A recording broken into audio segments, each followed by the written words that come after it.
What are the obstacles that children in poverty must overcome to be successful in education? The biggest problems are primarily in the home. Um, we know that characteristics associated with poverty directly influence a child's ability to learn. So I would say one of the biggest things would be food security and how often the child eats and how the quality of the meals that the child has. Even in South Carolina, even in the upstate, uh, primary and elementary school children are getting many, if not all, of their meals at school. So that certainly impacts dramatically. Another thing that I would say influences it is access to health care. If children are constantly sick and not getting health care, that negatively impacts. Um, Other things would include we have a lot of transient children. We have children that live in multiple homes, or they're constantly moving for a number of reasons, one of which may be lack of stability of work for their parents. So if their parents are having trouble keeping a stable job and want to work, a lot of those parents may move and move and move and move, and then the child is moving with them. So food security, health, transient in their living conditions. Those are the kinds of things we often talk about that poverty does it. It's not technically the poverty; it's the things associated with poverty. Okay. Um, and what do you think schools can do to help overcome some of those obstacles? Uh, I tend to argue that there's not much schools can do. Um, if we don't address the social issues, the things that happen, the outcomes, the measurable outcomes like test scores Mm-hmm. and attendance and dropout rates that are associated with school, I think are going to stay pretty much the same regardless of what the school does, because most of the research says measurable student outcomes are impacted between about 60 to about 86% with out of school factors. Mm-hmm. So while that sounds pretty negative, what I would recommend, what I do think the schools should do, is schools should address some equity issues once the kid gets there. Um, the sad thing is, I don't think we're going to get anything measurable to justify the differences, so it's politically very hard to get Mm-hmm. schools to do it. I think we should do it anyway. In other words, we should quit tracking. Uh, Currently, by second grade, most children are stuck in a specific track and they never get out of it. And the data that we use to track them tends to be more highly correlated with their home condition than genuine ability to learn or knowledge or learning. So if we quit tracking, we would cut out some of the inequity they face in the schools that parallels the inequities at home. Um, there are other things we could obviously do that are school based. Teacher assignment, I think, is a huge one. We know that high poverty children, children of color, English language learners, and special needs students disproportionately get new teachers and disproportionately get and under certified teachers. Um, Affluent children, white children, tend to get very experienced, qualified teachers, and part of it is their parents have the ability to advocate for them. So there many parents that are affluent or middle class, look over who their children have and interact with the school and negotiate for their children and make sure. So those are the kinds of things. So tracking and teacher assignment are two, to me, those are the two huge things we could change immediately. I would just add, I doubt it would change test scores. What it would do is assure that we have some equity in at least the thing we have control over. We don't have control over equity in their lives, but we certainly could have equitable school experiences for them. Okay. Um, so, are there any teaching strategies that you would recommend to help children who live in poverty to catch up to other students or at least not fall further behind? Yeah, there's one major problem with closing the achievement gap. I have trouble with that term. I try to talk about the equity gap, but we talk about the achievement gap. The big problem is Once children come to school, if we treat all the children the same, then the gap's going to stay the same. So there's sort of this inherent problem that we face. How do we bring children who are behind into the school system and separate them from the other children and then treat them different? That doesn't sound like the right thing to do. Mm-hmm. Excuse me. So one problem that we're probably always going to have is the concept of closing the achievement gap is probably the wrong thing to try to do.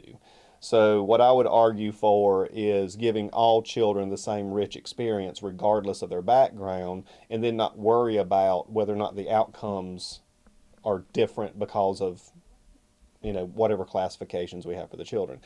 Currently, we do the worst possible thing. We stratify the kids, and then we give the poor kids and the African American kids and the Latino kids and the special needs kids and the ELL kids the worst possible courses. They do worksheets, they do test prep, while the affluent middle class and white kids tend to sit in the AP and the IB programs or the gifted programs, and they're doing rich, fun things. So that could stop immediately. So the teaching specific things that I would say we should do different is that all kids should get a rich experience. Um, we have a tendency to do skill and drill with kids who score poorly.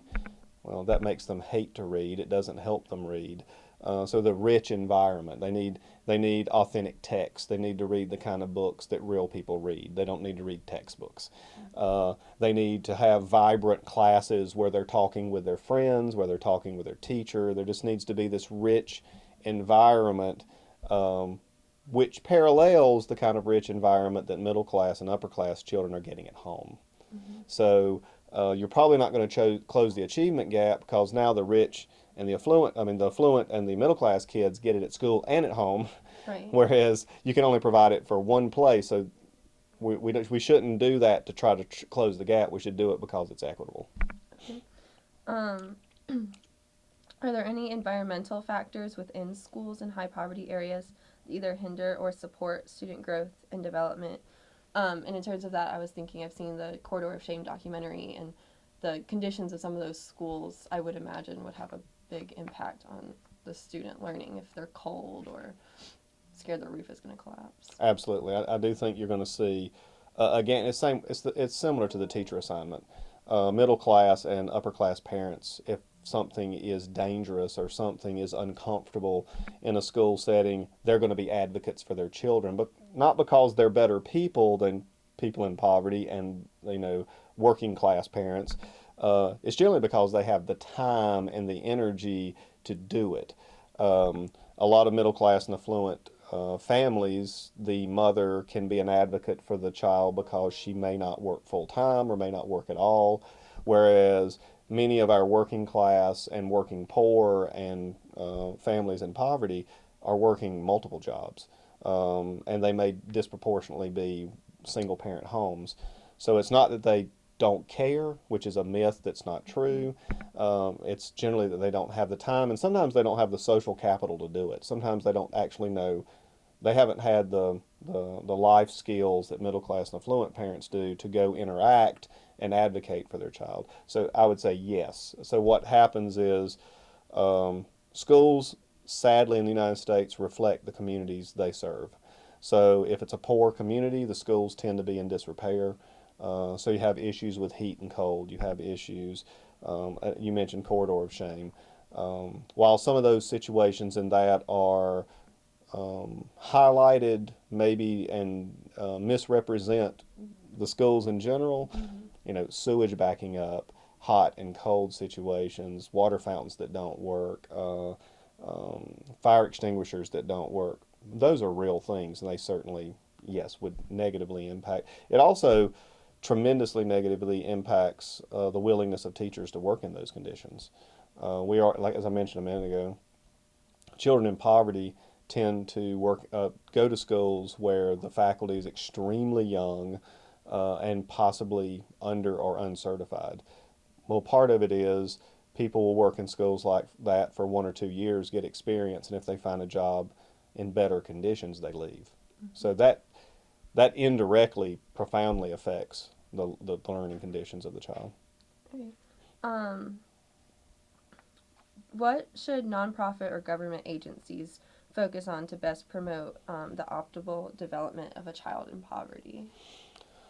I think we have to start focusing on social issues. I think we're myopic, we're single-minded, we're focused on school reform, which again I always want to emphasize. I am a huge proponent of reforming schools. I think we do a lot of things wrong, Mm-hmm.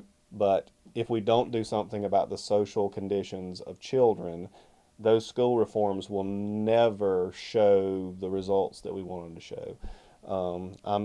I strongly believe in universal health care for children. I strongly believe in universal health care for families with children.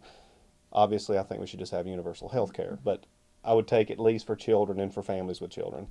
Um, I think we've got to address food security, as I mentioned before. I really think we've got to focus as a society on worker conditions and worker rights. Um, I find it very disturbing that working class parents have to work to keep their insurance.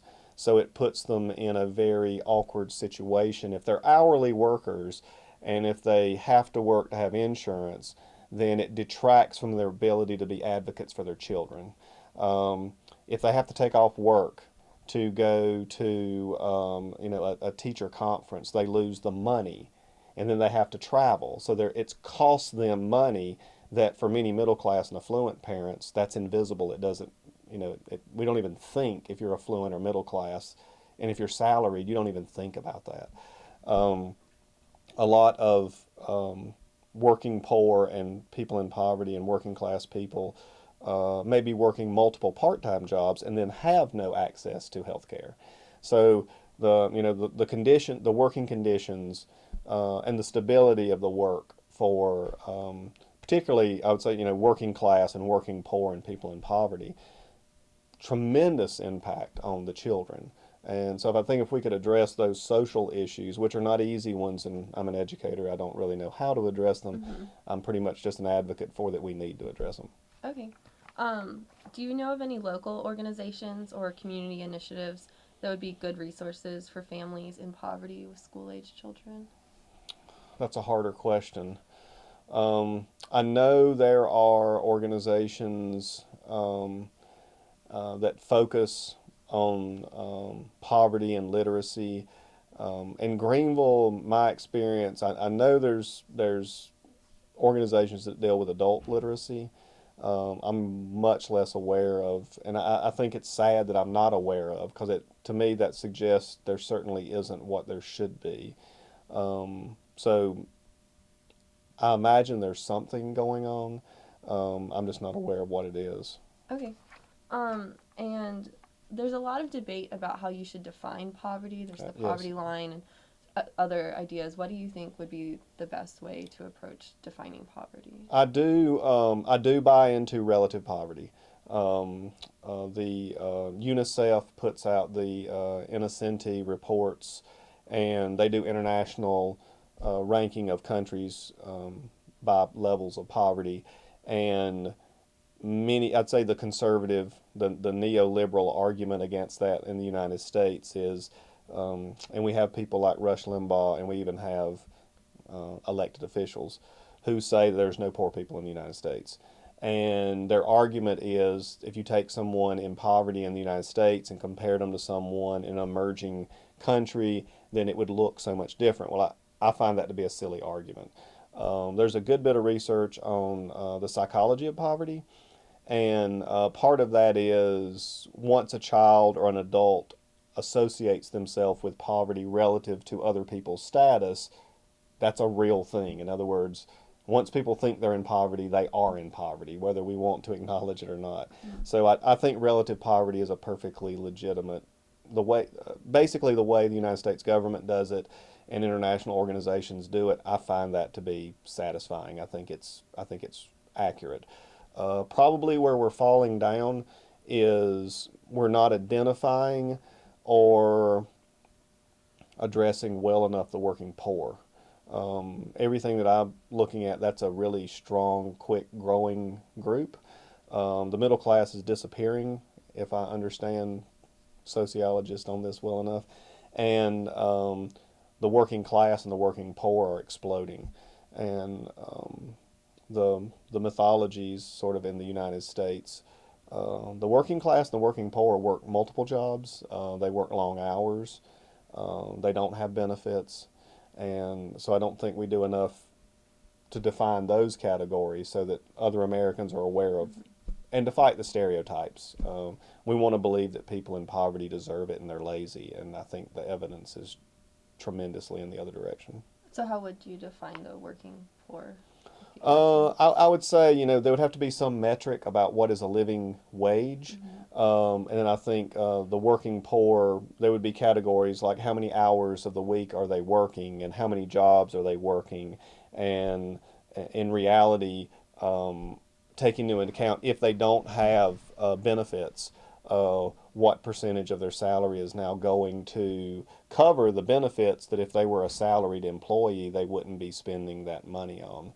Mm-hmm. I think we also have to take into account in those metrics travel. How are they getting to these multiple jobs? Is it putting an unfair burden on them compared to middle class and affluent people where many of the working poor may be using public transportation? Well, public transportation doesn't cost the same in money as owning a car, but it may cost them in time. They may be spending a huge amount of their lives using the public transportation. It's just not efficient. So it's not just financial, it may be time. Okay. Is there anything else that you feel is necessary that we haven't covered yet when talking about the impact of poverty on children? Uh, the one other thing that I would say, I'm working on a piece today about what to do after the elections, because I don't, neither political party is a friend of education, Mm-hmm. sadly, is, I think we've really sold ourselves to testing, and high stakes testing is still most strongly correlated with the conditions of a child's life. So as long as we keep testing, labeling, ranking, and sorting children by testing, we won't address the things we should be addressing, and we will misrepresent those children. So, middle class and affluent children are getting disproportionately labeled as bright when many of them are bright, Mm-hmm. but it's just a coincidence of their birth.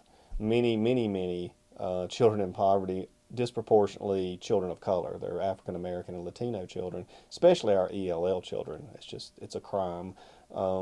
They're being labeled as weak or not smart or lazy, and that's completely wholly unfair.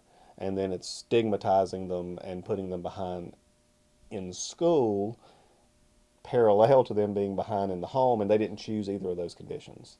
Um, we're kind of angry, or um, we demonize the poor in the United States, and I don't really agree with that, but I think it makes even less sense to do that to children. If you want to blame an adult for being poor because you think they're lazy, that's your decision. I still don't agree with you, but it's no child chooses to be poor. Mm-hmm. No child chooses to come to school speaking Spanish and being in a country that honors English. No child chose to do that. So we turn around and do things that don't acknowledge those situations beyond their control. The testing thing we haven't really talked about much. That's one thing that really bothers me is we've got to quit putting so much. We've got to quit testing so much. It's a waste of money. It'd be better to buy those kids food than to spend the money on the test. But we certainly need to quit the testing. Okay. Well, thank you so much for your time. Thank you.